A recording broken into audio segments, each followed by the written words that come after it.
বিশ্বজুড়ে কোমল পানীয়ের বাজারে বড়সড় ধাক্কা দিয়েছে সৌদি আরব। বিশ্বের প্রথম খেজুর ভিত্তিক কোমল পানীয় মিলাফ কোলা জনপ্রিয় হয়ে উঠছে তরুণদের মাঝে। প্রক্রিয়াজাত চিনিমুক্ত এই পানীয় তৈরিতে ব্যবহার করা হয়েছে সৌদি আরবের উন্নত মানের খেজুর, যার ফলে মিলাফ কোলার প্রাকৃতিক মিষ্টতা ও পুষ্টিগুণ থাকে অক্ষুণ্ণ। সাধারণত একটি কোকা কোলা ৩৩০ মিলি ক্যানে থাকে ৩৯ গ্রাম চিনি, যা প্রতিদিনের চিনি গ্রহণের সীমার চেয়ে অনেক বেশি। অন্যদিকে খেজুরের প্রাকৃতিক চিনিতে থাকে ফ্রুক্টোজ ও গ্লুকোজ, যা শরীর সহজে গ্রহণ করতে পারে এবং ত্বক, হজম ও মস্তিষ্কের জন্য ভালো। আজওয়া খেজুরে আছে প্রচুর পটাশিয়াম, আয়রন, অ্যান্টিঅক্সিডেন্ট এবং ফাইবার, যা সাধারণ কোমল পানীয়তে থাকে না। বিশ্বের খেজুর উৎপাদনের প্রায় ২০% বেশি আসে সৌদি আরব থেকে। শুধু ২০২৩ সালেই দেশটি প্রায় ১৩ লক্ষ টন খেজুর উৎপাদন করেছে, যার বড় একটি অংশ এখন রপ্তানি হচ্ছে ইউরোপ, এশিয়া ও আফ্রিকার বিভিন্ন দেশে। সেই খেজুরেরই নতুন ব্যবহার দেখা গেল এই কোমল পানীয়ের মাধ্যমে।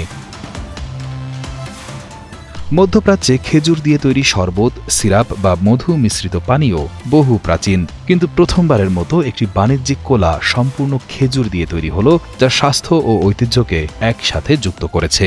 মিলাফ কোলা তৈরিকারী প্রতিষ্ঠান আল মদিনা হেরিটেজ কোম্পানির সিইও বান্দার আল কাহতানি জানান, এই পানীয় শুধু স্বাস্থ্যকর নয়, সৌদি খেজুর চাষিদের জন্য একটি নতুন বাজার তৈরির সুযোগ তৈরি করবে।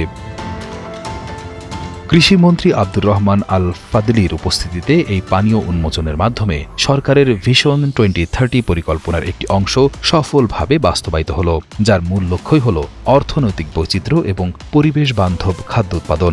দেশটির তেল নির্ভরতা কমিয়ে কৃষি ও খাদ্য নির্ভর অর্থনীতিকে প্রাধান্য দিচ্ছে। খেজুর সৌদি আরবের অন্যতম ঐতিহ্যবাহী ফল এবং রপ্তানি পণ্য এবার কোমল পানীয় হিসেবেও জায়গা করে নিচ্ছে বিশ্ববাজারে।